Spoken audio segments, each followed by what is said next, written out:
From Eyewitness News, this is Newsmakers. Welcome to Newsmakers. I'm Tim White. Ted Nesi will join me on the second half. This week, a conversation with Congressman David Cicilline. An important note to our viewers, my Zoom interview with the congressman was recorded Thursday morning. You'll hear me ask him a question about the allegations against Joe Biden. Since then, Biden has given an interview about the accusation. Here now is my conversation with Congressman David Cicilline. Let's start right off with the news this morning. Another 3.8 million people filed for unemployment last week in the United States, pushing unemployment to over 30 million Americans. And economists, Congressman, think it could be past 50 million people. When you think about the scale of this crisis we're facing, what would you compare it to? Well, I think, as your question suggests, we've actually never had this kind of a crisis in our lifetime. And this pandemic is presenting extraordinary challenges, not only to the public health system and to people's anxiety about their own well-being, but the economic implications. And so I think what we have to be prepared to do is continue to respond regularly to this pandemic. We're going to have to be back for a fifth relief package that I think has to include recognition that unemployment will continue to be a problem. So extended benefits, making certain we're doing recurring cash payments to families, additional support for small businesses, additional support for our hospitals and first responders and frontline healthcare workers with additional hazard pay or additional compensation.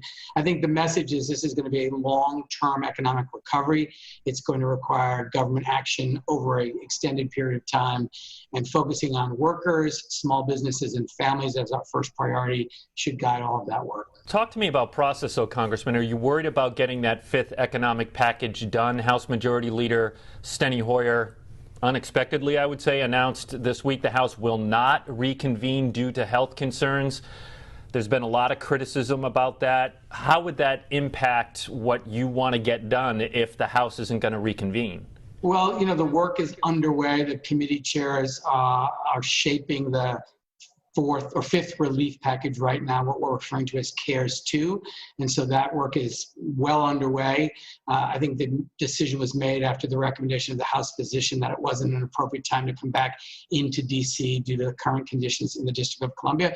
We should continue to be guided by good science and good recommendations from public health officials, but we're working. But when that bill is ready for a vote, I expect that we will come back and vote as quickly as it is ready. We have moved every couple of weeks in terms of COVID-19 response. It's been very bipartisan. I expect that we're going to move quickly as soon as this bill is done. And we're going to have to figure out new ways to do it. We had a new voting system. I joked we felt like senators. Our vote took so long because we did it in phases based on our last name. So we have to do some smart planning to do it, but we have to be certain we're getting the work done for the American people. What do you think about the idea of voting by proxy? I think it's a good solution that will allow people who can come to Washington to go. And vote by proxy means they simply will be allowed to vote as they're directed by the other member of Congress. Not that they're going to have a bunch of votes they're in charge of, but basically you vote yes, you vote no. And so they would be simply doing the mechanics for a member. We have the Rules Committee looking at remote voting, proxy voting, a number of ways for committees to do their work. I think we're going to have to figure out how we can conduct our hearings and our markups in committee in this new environment and do it in a safe way, but a way that's transparent to the American people and a way that the public can view it and participate as appropriate. And I think there's a lot of work to be done to adjust to this kind of new set of circumstances. We're talking on a Thursday morning, and earlier this week, the whole delegation had a call with Governor Gina Raimondo. I believe it was Wednesday. And on the call, the delegation suggested that she has unilateral power over the $1.25 billion in federal COVID relief funds. I don't need to tell you, the General Assembly is not going to like that. Wouldn't you be complaining if President Trump, say, had this much unilateral power over that much money?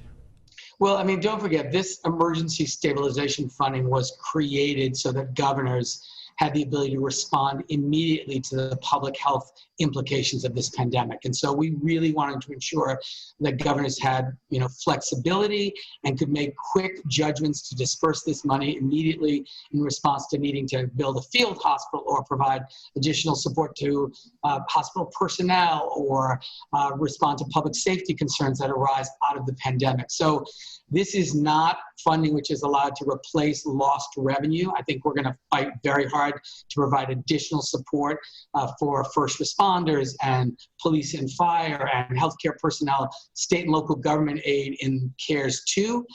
Some of that, I hope, will be to allow states and municipalities to replace what they've lost in revenue. And that, of course, would go through the normal appropriation process. This is an emergency relief package that is designed to give governors, whether you're a Republican or Democratic governor who's charged with managing the emergency public health epidemic, to be able to respond quickly. And obviously there has to be transparency, and there have to be a number of systems to be sure that the governors are meeting the statutory requirement that it be necessary in response to the pandemic. But we think flexibility and speed matter in a public health crisis, and I think that's why the intention was to give governors as much flexibility to spend that money as quickly as possible to protect the health and well-being of their residents. I want to talk about the budget gaps you just raised in your answer there with cities and towns. I think you probably heard that Warwick, the mayor there, just had to announce some layoffs because of budget gaps, and Providence Mayor Jorge Elorza admitted his budget will have to be overhauled if the city doesn't get federal funds. It sounds like that is something you're looking at as well. Do you have a sense as to how much funding cities and towns could expect, and what kind of strings attached would there be? Would they be able to use this money to close their budget deficits? Well, that's definitely what the House Democrats are fighting for. Look, we recognize that this pandemic has had devastating consequences, not only on state governments, but on local governments as well, as they've seen their revenues plummet, as a lot of economic activity has essentially stopped, which is important. I mean, we've got to make these stay-at-home orders real so we can bend the curve and flatten the curve and really begin to defeat this pandemic. So it's the right decisions that mayors and governors are making, but the federal government has to be prepared to help them backfill those revenues. And so, yes, we fought hard to try to get that in this interim relief package. Senator McConnell refused to support it in any way, but we are very committed in CARES 2 to making certain that we help not only states with additional resources, but local governments, and they have to be able to use that money to backfill lost revenues. I mean, think about in the middle of a public health crisis that municipalities are starting to think about having to lay off police and fire and first responders. Some states that have counties, healthcare systems, are actually contemplating laying off hospital personnel because of their loss of revenue in the middle of a public health pandemic. It's a dangerous idea. We have to be sure they're not forced into that situation. And when Mitch McConnell said, well, states should just go bankrupt, it demonstrated a fundamental disrespect to the heroes on the front lines of this pandemic all across our country. And, you can't reopen an economy without police and fire and teachers and healthcare workers being able to protect us. So this is really number one priority for House Democrats. We're going to demand that this be in CARES 2 so that we can prevent municipalities like Warwick and Providence from facing unsurmountable financial challenges. We've been talking a lot about how the federal government can help and federal spending. And Congressman, we hear a lot from viewers who are worried that trillions of dollars in spending and just printing money, especially from people who lived through the 1970s, they're worried that this is going to set off a huge amount of inflation. Is that a worry for you? Look, I think right now what we have to worry about most importantly is keeping people healthy and alive and defeating this virus and making sure our hospitals have everything they need and our first responders are protected and our nurses and doctors and lab technicians and folks who work in the hospital are protected. I think next we want to protect the economic security of families in our state. And then we're going to have to deal with the long-term implications of having to spend a lot of money to get through this pandemic. But my first priority is keeping people alive, keeping families intact economically, and then we'll have plenty of an opportunity to kind of plan for how we ensure that our economy fully recovers so that revenues continue to grow and we repay whatever money we're spending. But right now, I think our focus has to be on the first two, and and we'll deal with the long-term economic implications when our economy is growing again and people are back to work. I want to ask you a question that, honestly, Congressman, I probably would have asked you first in this interview if it weren't for everything else that's going on, and now it's really at the tail end of it. Former aide to Joe Biden has accused him of sexual assault. Mr. Biden has remained largely silent about the issue. Does he need to address it head on? Well, I don't know if he's been largely silent. I think he's made it clear that through a spokesperson, they put out statements. But does he need to give an interview? Does he need to address it? Joe Biden has a lifelong career of public service in which he's been an advocate for women. He was the author of the Violence Against Women Act and a number of other pieces of legislation. He was vetted by President Obama to become his vice president. He has had an incredible career in public service, and he's denied through a spokesperson the allegation. Obviously, the media has covered this, and this woman has a right to have her claim heard, and the media should cover it carefully. I think he has denied it emphatically through his spokesperson, but that's the purpose of a free media, and they're going to cover it. And I think there have been efforts by all of the independent media to determine whether or not there's any supporting evidence of this claim, and so far none has been found. I know Joe Biden. I certainly take him at his word, but obviously this woman has a right to be heard respectfully, and the media, I think, is reporting on it as they should. If this were a Republican, I think there would be a lot of podium thumping on your end. Is there a different standard here between the two parties? No, I don't think there is. Look, I think you have to look at, a person who makes an allegation like this has a right to be heard and heard respectfully. On the other hand, you have to make a judgment as to whether or not this is a true allegation. And the vice president has denied it. There's several public statements that are different. So look, there's a lot of reasons that the reporters and newspapers and journalists should cover this and vet it. But I think you have to also look at the denial by the vice president, his having been vetted to be vice president, his long career in public service as an advocate for women. And I know Joe Biden, and I accept completely his rejection of this accusation, but it should be reported. She has a right to be heard, but I don't think it's a double standard overall. There's new information out that, in the criminal case against former National Security Advisor Michael Flynn, who is a Rhode Islander. Documents show an FBI agent may have tried to get Flynn to lie in order to get him charged or fired, according to that FBI agent's notes. You were a defense attorney. At worst, this sounds like entrapment. At best, it seems the investigation against him had an agenda. Do you think he was treated unfairly, Congressman? I don't think he was treated unfairly. I have not seen the new report that you're referring to, but I have tremendous confidence in the FBI and law enforcement, and I have certainly had a career in which I battled with them, but I have studied their handling of the matters that you're describing, and I'm satisfied that they have conducted themselves appropriately. There was an Inspector General report which raised some criticism, which I accept and I think is important. We want the FBI to continue to be the best law enforcement agency in the world and to be respected by the American people. And to the extent there was any misconduct, if there was any, those individuals should be held accountable and appropriately disciplined.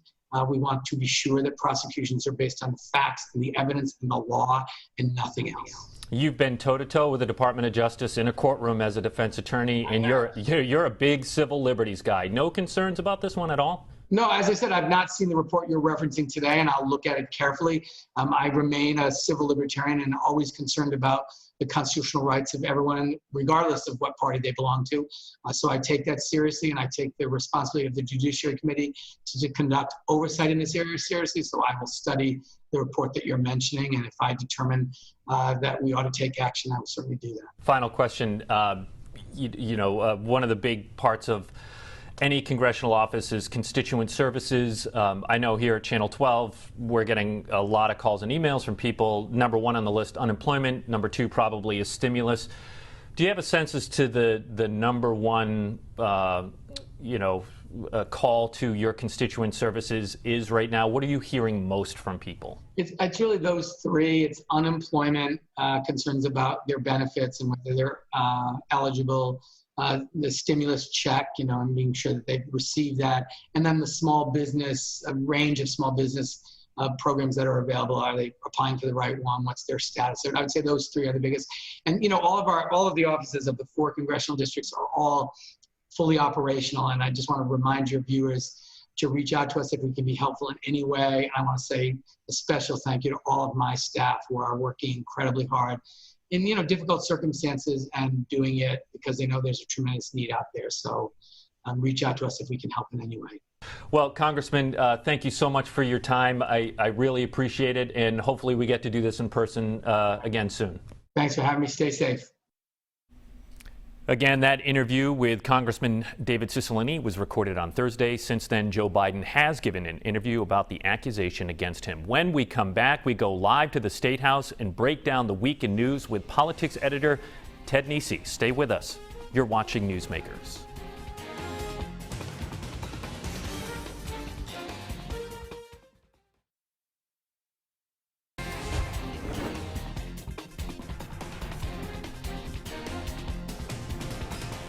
Welcome back to Newsmakers. I'm Tim White. We are going to go live now to the Rhode Island State House, where my colleague and politics editor Ted Nesi is standing by. This is on a Friday, and he's waiting to cover the governor's press briefing, as he does twice a week. Ted, let's begin with this. It was a rocky week for data out of the Department of Health. First, you revealed 86 people who were listed as discharged from the hospital had actually died there, and the hospitalization numbers themselves were off. What's going on?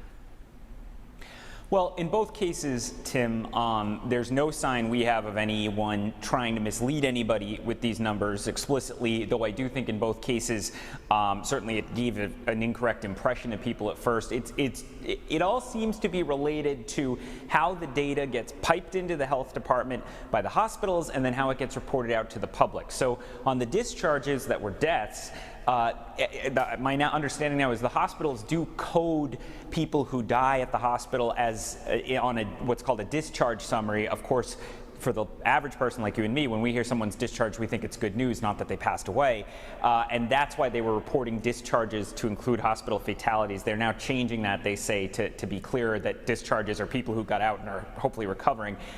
Though some of the people who get out have also died at home, we know. So the data is a bit messy. Then on the number of people in the hospital who have COVID-19, as of Thursday, they've changed the system they're using for the hospitals to report the data into the state from a kind of rudimentary one that they had early on in the crisis to what they say is a more automated, computerized system, which now apparently is catching more people who are there for another reason but have tested positive for COVID-19. So that's one of the things people need to understand with this. There are the folks who are seen as very much a COVID-19 patient. They have that respiratory disease caused by the virus. But then we have the people who are sick with something else. Maybe they go to the hospital with other issues. Maybe they had a heart attack, whatever. But when they test them, they find, oh, they have COVID-19. Maybe they're even asymptomatic. So those people are now being included in the total, and we added 70 people to the Rhode Island COVID-19 total because of that. So, Ted, it makes me wonder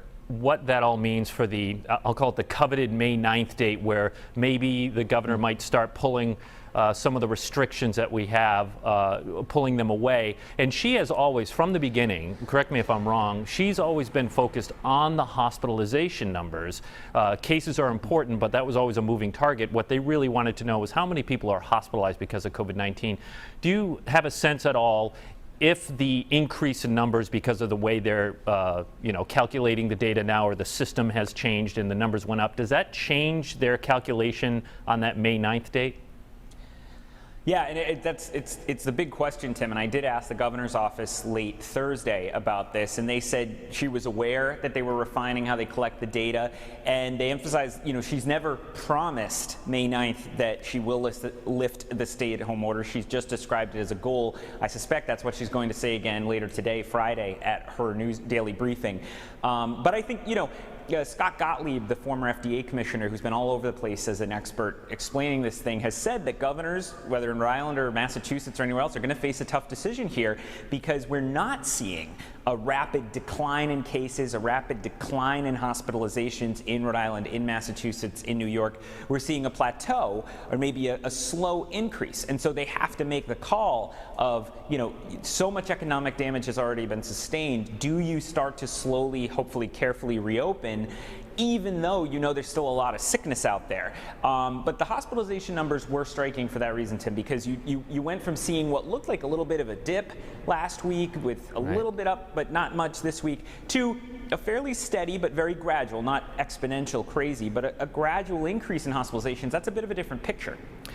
Final question on data here, Ted, just real quick. We're also learning no matter how someone dies, if they were diagnosed with COVID, it is listed as a COVID-associated death, correct? Correct. Yep. Our colleague Eli Sherman actually drilled down on this and shared what he learned with you and I, Tim, earlier in the week, that I would compare it to what I was explaining before about the new hospitalizations number, which now catches the folks who had something else but also have COVID-19 and they're being counted. That's why these deaths, you know, everyone who we say is in the death toll for COVID-19 in Rhode Island has tested positive for COVID-19, but we can't explicitly say that every one of them died due to COVID-19. They have what the doctors call comorbidities, meaning they have multiple health problems, and maybe it's the heart issue they have that is what in the end they succumb to, but they have COVID-19 at the same time, and it frankly, again, I'm not a doctor, but talking to the doctors, it can be hard to tease out exactly which of multiple diseases is the reason someone died. You know, if you're at death's door, literally, you know, there's a lot going on, unfortunately, going wrong with your system by that point. There was some activity in the cold halls behind you on Thursday night, a legislative task force, which was covered by our own Steph Machado. You can read her story on WPRI.com. The headline out of that was the state has allocated $156 million in federal money so far to tackle the coronavirus pandemic. But Ted, as you read through Steph's story, also important is we're starting to see the General Assembly heat up, and they're going to have to tackle head-on what will undoubtedly be one of the bleakest budgets in modern history. Absolutely, Tim. I mean, you hit the nail on the head with Congressman Cicilline. I mean, I've talked to a lot of folks about the budget picture this week here at the State House and remotely, and it's very bad. The Federal Reserve Bank in Boston's talking about over $600 million to $700-something million being the hole in Rhode Island's budget. It's just a massive amount of money in such a short amount of time. And I think what we're going to see is next Friday, a week from when we're taping, which is May 12th-ish. I'd have to double check, but they're going to see the revenue. May 8th, thank you. May 8th, the big day. The big day. That's when you're going to see the official revenue estimates come out for the state revised. I think that's going to kind of be the starting gun for the General Assembly to really start to rev up again. I think you'll start to see finance committee meetings about the budget following that. I think you'll start to see more activity from the governor's office recommending what to do. And you know, the governor said to me, I sat down with the governor last Friday night for an interview, and I said to her, you know, are you going to put a whole new budget in? And it sounded like they still almost can't get their arms around what to do because the numbers are so large. So without knowing, is the federal government going to send additional money that's less restricted to COVID-19, unlike the money that they've gotten so far? That makes a big difference. If not, they're looking at very large cuts that I think they're still in some ways, they are talking about it, but are hard to swallow. Let's stick with the State House, but on a different topic. Our colleague Eli Sherman had filed an Access to Public Record Act request, which is the state law that governs public records, and he eventually filed a complaint against the JCLS, which, Ted, as you know, is the administrative arm of the General Assembly, chaired by House Speaker Nicholas Mattiello. The Attorney General's office this week found that the JCLS did, in fact, violate the public records law for their stated reason as to why they refused to give Channel 12 a document related to an unauthorized audit of the convention center ordered by House Speaker Nick Mattiello. This is all very complicated. We go into it in a shared byline by you and I on WPRI.com. But the truth was, as the complaint unearthed, the document didn't exist in the first place. Ted, what's your analysis of all of this? Well, look, I think the easiest way for viewers to think about it is it was a waste of everyone's time. Our time at Channel 12, the Attorney General's office time, even the time of the lawyers for Speaker Mattiello. You know, Eli put in his request for this list of problems at the convention center that allegedly motivated the speaker to do the audit.